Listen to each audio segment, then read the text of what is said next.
pessoal, tudo bem com vocês? Olá, pessoal! Estamos aqui, eu e o Homem Honesto, né? Indo para algum lugar que a gente nunca pode falar, né? Porque a nossa vida tá sempre em risco, né? Mas enfim. Essa é a vida das pessoas honestas. Essa é a vida das pessoas honestas. É uma vida sempre em risco, não é verdade? Sempre em risco, 90% do tempo. Hoje a gente tem assim algumas coisas para falar, né? Mas eu queria falar desse personagem que tá tão ansioso, né? Para que a gente fale dele, né? Para esse rapaz que eu conheço há muitos anos, e eu até me recordei dele essa semana porque eu tava assistindo um clipe, né, do Park Hyun-sik, né? E eu adoro esse ator coreano, né? Ele é ator, cantor, enfim, né? Multiversátil, como são todos os artistas coreanos, né? E o Park Hyun-sik, pra mim, ele sempre foi um dos rapazes mais lindos do mundo, né? Porque o rosto dele é muito perfeito, né? Enfim, e ele engordou durante o período em que ele fez uma série que era a versão coreana do Suit, né? E aí ele ficou muito diferente, né? A obesidade tem esses problemas, né? Enfim, e recentemente ele emagreceu e voltou a ter o peso que tinha antes, né? E voltou a toda, né, a beleza estonteante, né, que ele tinha. E eu me recordei disso porque apesar dele ter emagrecido, ele ficou com o rostinho redondo, né? E o rosto redondo sempre dá aquele tom de delicadeza, né? De beleza, né? E quando eu pensei no Park Hyun-sik, logo eu pensei nesse sórdido personagem, né, da Rádio da Varanda, que é o Robertinho da Roupinha. Eu não me recordei do Robertinho da Roupinha à toa, né? Eu me recordo de quando eu cheguei dentro dessa rota caipira do tráfico internacional de drogas no interior de São Paulo. Logo assim eu conheci o Robertinho da Roupinha. Ele era uma criança ainda. E era um menino muito bonito, a mãe dele, né, uma pessoa muito bonita, e consequentemente ele carregava toda essa beleza, né, da mãe, né? E eu sempre olhava para aquele menino e pensava, nossa, ele vai ser um adulto lindo, né? Vai ser assim um adulto estonteante, né? Por causa da beleza que aquela criança carregava, né?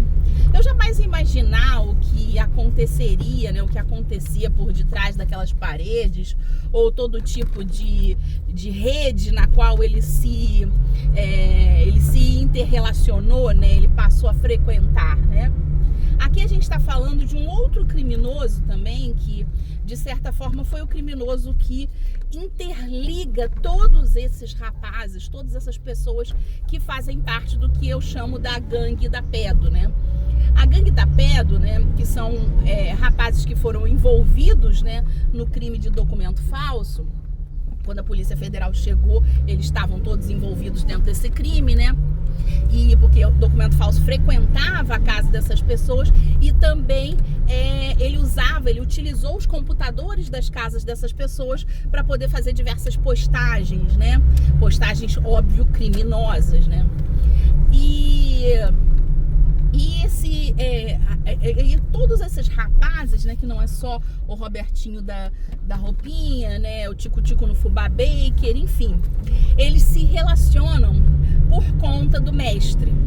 O mestre foi um serial raper, né, que foi preso aqui dentro dessa região e que tinha cometido uma série de estupros, né, contra meninos, né, contra crianças.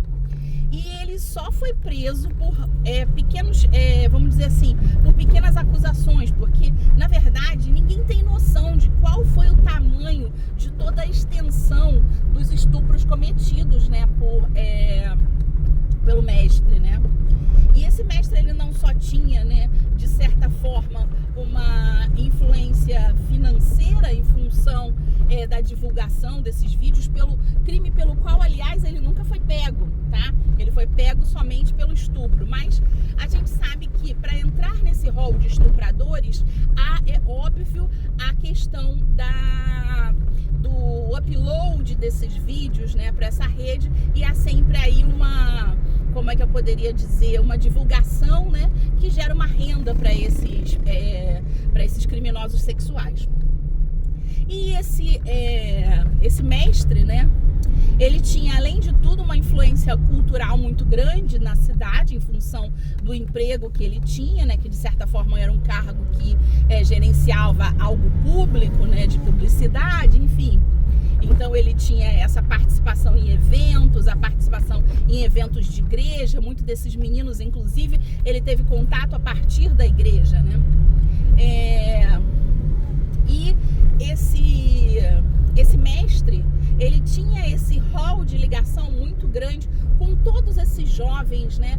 Então, todas essas crianças que de certa forma eram adolescentes, né? Durante esse período. E a partir daí, né? Você teve como é que eu poderia dizer? A forma como todas essas pessoas se conheceram e se entrelaçaram. E apesar de eu não ter nenhuma evidência da inter-relação entre o mestre e o Robertinho da Roupinha, para mim isso é um fato consumado, né? Consumado, porque é impossível que, pelo rol de amigos com os quais o Robertinho da Roupinha se entrelaçou, é impossível que ele não estivesse também, diretamente ou indiretamente, né, envolvido com esse mestre.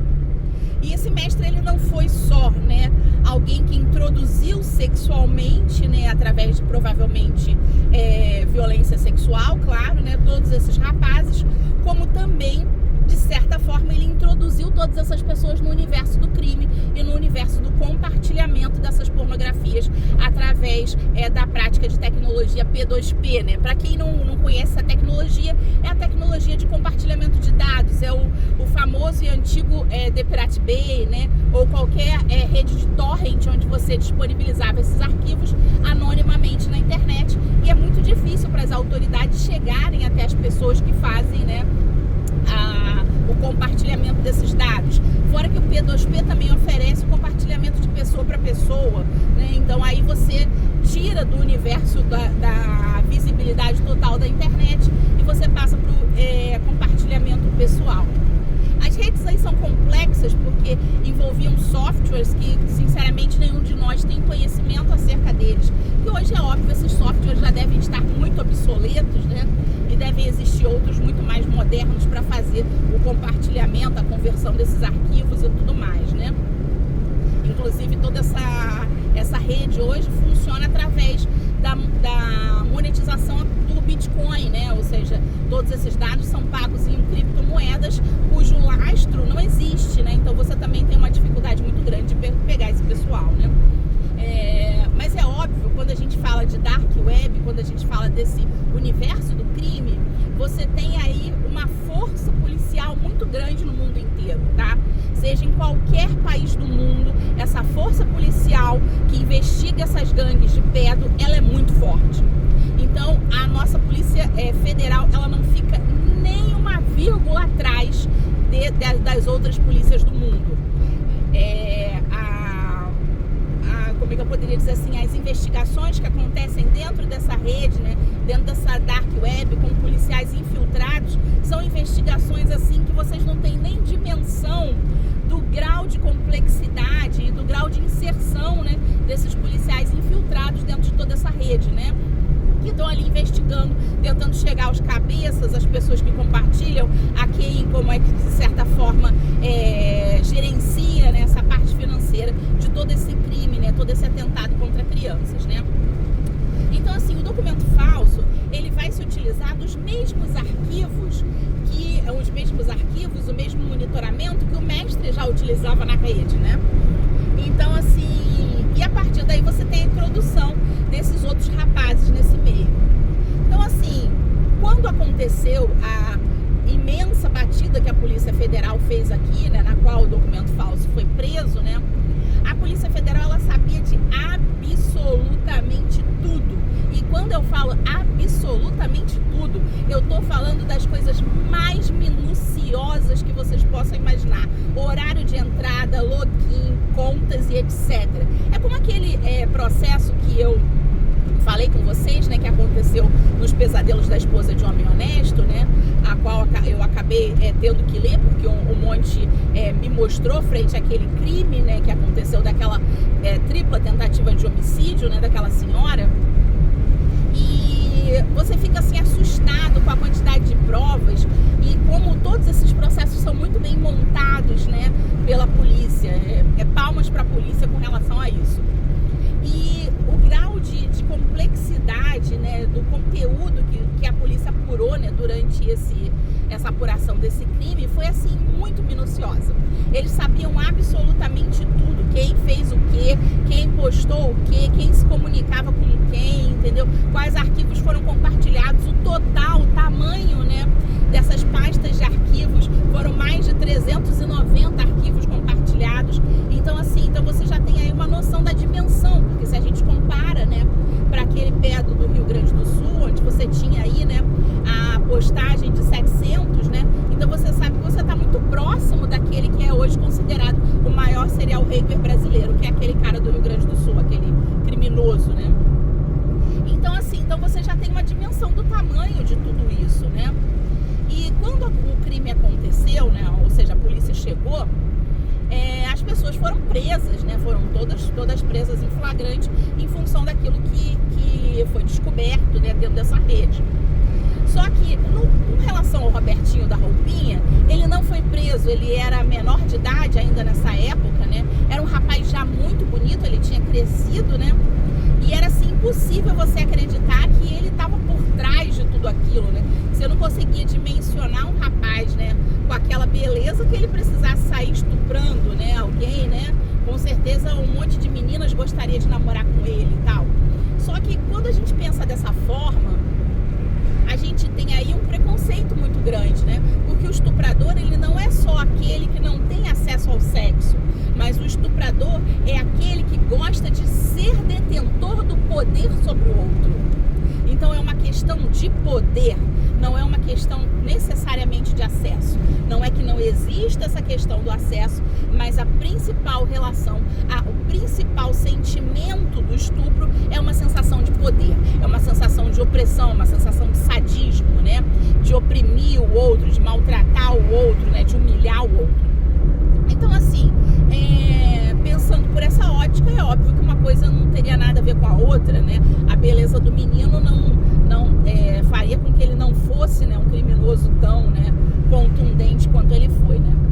Só que alguém assumiu a culpa por ele, né? Um familiar dele assumiu a culpa, porque com certeza, né, a família ficou chocada diante de tudo que foi obtido naquela investigação, e a família acabou assumindo, né, a culpa por ele. Um familiar acabou assumindo. E foi uma coisa muito ruim, porque esse familiar, ele já tinha assim, um envolvimento em algumas questões de assédio dentro da cidade, né? Então ele costumava cantar as mulheres, né, assediar algumas funcionárias, mas assim, não era nada no sentido de que ficasse assim escrachado que havia algum tipo de violência sexual. Era muito mais aquela questão do assédio sexual em si, né? Então assim, então ele tinha fama por isso, né, o que já dava para também entender, né, por que aquele menino estava misturado dentro de toda aquela criminalidade, né? Mas ele assumiu a culpa. E quando ele assumiu a culpa, ele ficou muito mal, né? Por ele ser uma pessoa que fazia parte do comércio e ser tido como um cara rico dentro da cidade, né? É óbvio que as pessoas fizeram seu boicote. Isso é uma questão moral, né? Que é óbvio que cada um vai querer, né, evitar aquele tipo de relacionamento comercial com uma pessoa que foi acusada de um crime tão grave, né? Então, assim, quando aconteceu tudo isso, ou seja, ele entrou nesse boicote, nesse cancelamento da cidade, né? A pessoa dele, o comércio dele, as lojas dele, enfim. Ele teve que acabar contando a verdade, que na verdade era esse parente, né, dele que estava envolvido, ou seja, era o garoto que estava envolvido por trás de tudo aquilo, né? E quando essa história ela vazou, né? Eu não acreditei nele, eu confesso que realmente eu não acreditei nele. Eu não consegui imaginar que aquele menino que é aparentemente tão educado, né, tão gentil, né, tão bonito, tivesse um envolvimento com toda aquela infraestrutura absolutamente sórdida. Então assim, eu achava que era só uma pessoa tentando culpar a outra para poder tirar, né, a culpa de si mesma. Mas quando vários anos depois eu voltei a ter contato com esse rapaz, que aliás já não tinha mais a beleza, porque essa é uma coisa muito interessante dessas pessoas sórdidas, dessas pessoas que cometem esses crimes sórdidos, é que é exatamente igual ao retrato de Dorian Gray. Aquela maldade exposta, aquela maldade tornada, né, nas vias de fato, aquela maldade disposta, né, mesmo que seja uma parcela da população, né, mas algumas pessoas, ela meio que contamina esse corpo físico, né. No filme, né, no livro Retrato de Dorian Gray, na verdade o rapaz ele continua, ele faz um pacto com o demônio, por conta disso ele continua belo, mas ele se transforma num assassino, num cara sem moral nenhuma, sabe, uma pessoa sórdida, né, uma pessoa imoral, sórdida e capaz de qualquer coisa, né. E só que aí toda essa podridão, né, da personalidade de Dorian Gray vai pro quadro, né, que era aquele quadro que ele escondia, né, que era uma pintura dele belíssima, e o quadro começa a se infestar de doenças, sabe, de pústulas purulentas, de coisas horríveis, e o quadro acaba se transformando num grande monstro. Então, assim,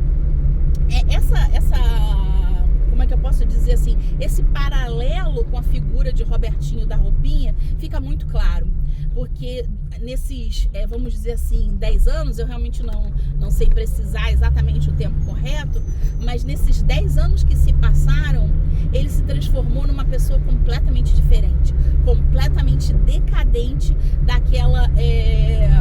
daquele brilhantismo, né, daquela beleza estonteante da juventude, para ele se transformar numa pessoa completamente sórdida, num monstro completo, como no retrato de Dorian Gray.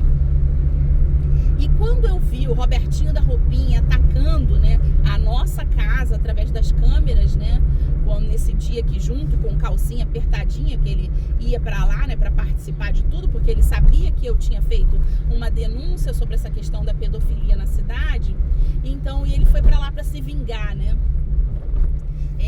Era o criminoso que de certa forma tinha passado completamente incólume, né, dentro dessa situação do familiar ter assumido a culpa, né? E esse criminoso, ele se transforma, é óbvio, nessa pessoa imparável, nessa pessoa que acha que pode parar na frente da casa de uma autoridade, entendeu? E fazer tudo o que ele fez. E se mostrar, assim, hackeando, se mostrar pagando criminosos, sabe? Chantageando criminosos para poder atacar a nossa residência, sabe? E todo o rol de amigos, os quais ele tinha, que eram traficantes de droga, eram pessoas que estavam ali roubando, eram pessoas, né, criminosos, assim, com toda, como eu poderia dizer assim, com todo, como o Monte fala, né, com todo o código penal nas costas, né. Então, assim, e aqui ele se transformou no rol de amigos, né, no rol de referência do Robertinho da Roupinha. E ele, em tudo, ele assumiu, né, essa personalidade, né, do retrato de Dorian Gray. E quando a gente pensa nisso, né, nesse criminoso que não foi pego, nesse criminoso que continua cometendo crimes, nesse criminoso que utiliza a capacidade financeira familiar, né, dele para poder simplesmente se livrar de estupros que ele cometeu, né, para oferecer carros em troca, né, dos crimes que ele está praticando, e aí as vítimas acabam retirando o nome dele do rol de acusação em função dessa, vamos dizer assim, desse pagamento, né, como é que a gente chama isso em direito? Compensação financeira, né? Uhum. Então, assim, ele comete o estupro, né, geralmente estupros coletivos, nos quais ele está envolvido, e aí ele vai e entra com a compensação financeira, né? E aí a vítima fica quieta em relação a ele, aí só faz a acusação de outras pessoas que não pagaram, né? Então, assim, você percebe aí uma situação de vexatória, né? Vexatória com relação à impunidade, né, desse rapaz, né? E ele se transformou, assim, numa pessoa de um cinismo, de um escracho, sabe? De uma personalidade tão pérfida, sabe? Como o retrato de Dorian Gray. Em tudo, aquele rapaz, ele se transformou nesse monstro, né? Nessa pessoa capaz de qualquer coisa, pessoa que simplesmente acha que vai passar para o mundo, vai passar para a sociedade, né? Como esse bandido, né, atroz. E eu acho também que tem uma outra coisa que, no fim das contas, acaba, né, ficando assim notória nessa questão, é que, óbvio, houve uma violência contra esse criminoso. Eu não tenho dúvida disso, que ele foi vítima, né, pelo rol de ligação dele, né, com o mestre, dá pra gente entender que ele foi vítima também. Só que há ali uma deterioração, a vítima que se transforma, né, a vítima que se torna esse algoz, né, a vítima que se macula de tal forma, né, ao ponto dela querer agir como outro criminoso, né. E eu lembro... passa a corromper outras pessoas. Exatamente, também. Que passa a corromper outras pessoas também. E que se sente inatingível. Já que o mestre nunca foi punido da forma correta, aquilo ali já gera dentro da vítima, né, essa sensação de que o crime vai passar impune, assim como passou impune, né, o crime do mestre. Então, a efetividade da justiça, né, a celeridade da justiça, a necessidade da justiça ser justa, aplicar a lei corretamente, punir corretamente, também é óbvio que você inibe esse tipo de crime. Você simplesmente faz com que esse tipo de crime não aconteça, porque a pessoa passa a saber que ela foi punida. Todos os países do mundo onde você tem índices baixíssimos de violência sexual, seja ela contra mulheres e crianças e mesmo homens, né? Todos esses países foram porque eles aplicaram a lei da forma mais contundente, né? Mais rigorosa. Então, a importância, né, de você aplicar essa lei, porque quando você gera uma situação de impunidade, quando você gera essa situação em que as pessoas pegam penas muito brandas diante de crimes hediondos, você tem um estímulo ainda maior a todos esses crimes, né? Então, foi exatamente isso que aconteceu com o Robertinho da Roupinha, né?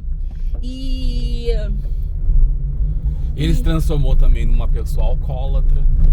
Você tem tudo isso, porque ele também passou a utilizar drogas, né? As drogas também são um reflexo, né, dessa violência que ele sofreu, né? A partir do momento que ele não quer mais vivenciar a realidade, né? Que ele quer estar fora da realidade, né? Então você tem aí, é óbvio, né, essa questão dessa fuga, né? Como a gente poderia dizer, né? Dessa necessidade de não estar dentro do real, né? Mas de sempre fugir dessa realidade, desses sonhos, desses pesadelos, né? De quem, com certeza, né, foi agredido, foi maculado, né?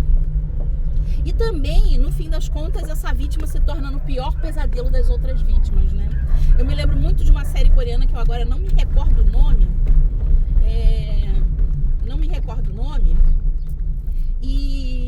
E de repente essa série coreana tratava exatamente disso, né?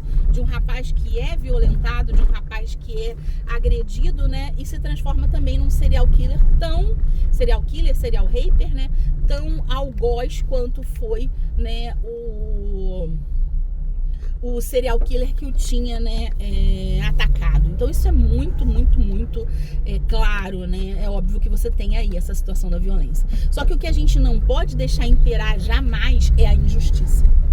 E o poderio econômico desse rapaz, as inter-relações dentro do crime organizado que ele tem e toda essa gangue do pedo tem gerado essa situação de terror dentro da rota caipira do tráfico internacional de drogas no interior do estado de São Paulo.